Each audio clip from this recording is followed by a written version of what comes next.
ನಮಸ್ಕಾರ ಸ್ನೇಹಿತರೆ, ನಮ್ಮ ಚಾನೆಲ್ಗೆ ನಿಮಗೆಲ್ಲರಿಗೂ ಸ್ವಾಗತ. ಇಂದು ನಾವು ಕಾರ್ಬೋಹೈಡ್ರೇಟ್ಸ್ ಬಗ್ಗೆ ತಿಳಿದುಕೊಳ್ಳೋಣ. ಕಾರ್ಬೋಹೈಡ್ರೇಟ್ಗಳು ಎಂದರೆ ನಮ್ಮ ದೇಹಕ್ಕೆ ಶಕ್ತಿ ನೀಡುವ ಮುಖ್ಯ ಪೋಷಕಾಂಶಗಳು. ಸರಳವಾಗಿ ಹೇಳುವುದಾದರೆ ಕಾರ್ಬೋಹೈಡ್ರೇಟ್ಗಳು ನಮ್ಮ ದೇಹದ ಇಂಧನ ಫ್ಯೂಯಲ್ ಆಗಿವೆ.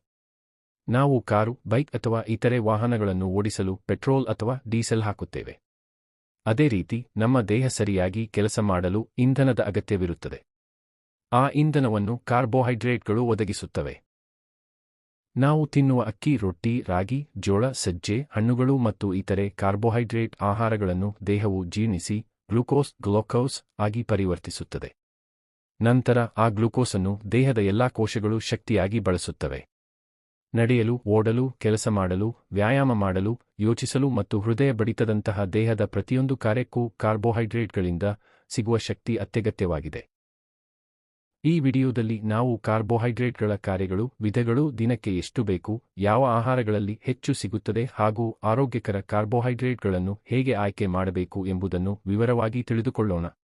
ಹಾಗಾಗಿ ವಿಡಿಯೋವನ್ನು ಕೊನೆಯವರೆಗೂ ನೋಡಿ. ಇಂತಹ ಆರೋಗ್ಯ ಮತ್ತು ಪೌಷ್ಟಿಕಾಂಶ ಸಂಬಂಧಿತ ಮಾಹಿತಿಗಾಗಿ ನಮ್ಮ ಚಾನೆಲ್ ಅನ್ನು ಸಬ್ಸ್ಕ್ರೈಬ್ ಮಾಡಿ. ಬನ್ನಿ ಕಾರ್ಬೋಹೈಡ್ರೇಟ್ಗಳ ಬಗ್ಗೆ ಸಂಪೂರ್ಣ ಮಾಹಿತಿಯನ್ನು ತಿಳಿದುಕೊಳ್ಳೋಣ. ದೇಹದಲ್ಲಿ ಕಾರ್ಬೋಹೈಡ್ರೇಟ್ಗಳ ಕಾರ್ಯ. ದೇಹಕ್ಕೆ ಶಕ್ತಿ ನೀಡುವ ಪ್ರಮುಖ ಪೋಷಕಾಂಶ. ಮೆದುಳು, ನರಮಂಡಲ ಮತ್ತು ಸ್ನಾಯುಗಳಿಗೆ ಇಂಧನವಾಗಿ ಕೆಲಸ ಮಾಡುತ್ತದೆ. ಮೆದುಳು ಮುಖ್ಯವಾಗಿ ಗ್ಲೂಕೋಸ್ನನ್ನು ಶಕ್ತಿಯಾಗಿ ಬಳಸುತ್ತದೆ. ವ್ಯಾಯಾಮ, ಕೆಲಸ, ನಡೆಯುವುದು, ಓಡುವುದು ಮುಂತಾದ ಚಟುವಟಿಕೆಗಳಿಗೆ ಶಕ್ತಿ ನೀಡುತ್ತದೆ. ಪ್ರೋಟೀನ್ಗಳನ್ನು ಶಕ್ತಿಗಾಗಿ ಬಳಸದೆ ಸ್ನಾಯು ನಿರ್ಮಾಣ ಮತ್ತು ದುರಸ್ತಿಗೆ ಉಳಿಸುತ್ತದೆ. ಫೈಬರ್, ನಾರಿನಾಂಶ ಜೀರ್ಣಕ್ರಿಯೆ ಸುಧಾರಿಸಿ ಮಲಬದ್ಧತೆಯನ್ನು ತಡೆಯುತ್ತದೆ. ಹೆಚ್ಚುವರಿ ಕಾರ್ಬೋಹೈಡ್ರೇಟ್ಗಳು ಯಕೃತ್ತು ಮತ್ತು ಸ್ನಾಯುಗಳಲ್ಲಿ ಗ್ಲೈಕೋಜನ್ ರೂಪದಲ್ಲಿ ಸಂಗ್ರಹವಾಗುತ್ತವೆ. ಕಾರ್ಬೋಹೈಡ್ರೇಟ್ ಆಹಾರ ಮೂಲಗಳು.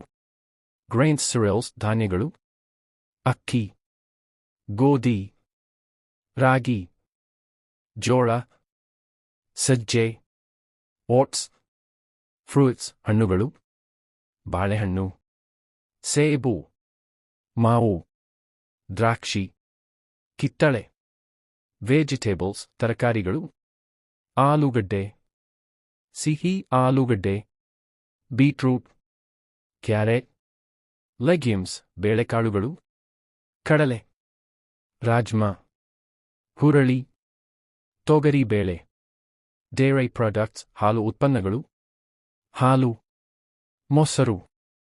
Common carbohydrate content per 100 g. ಆಹಾರ. ಕಾರ್ಬೋಹೈಡ್ರೇಟ್.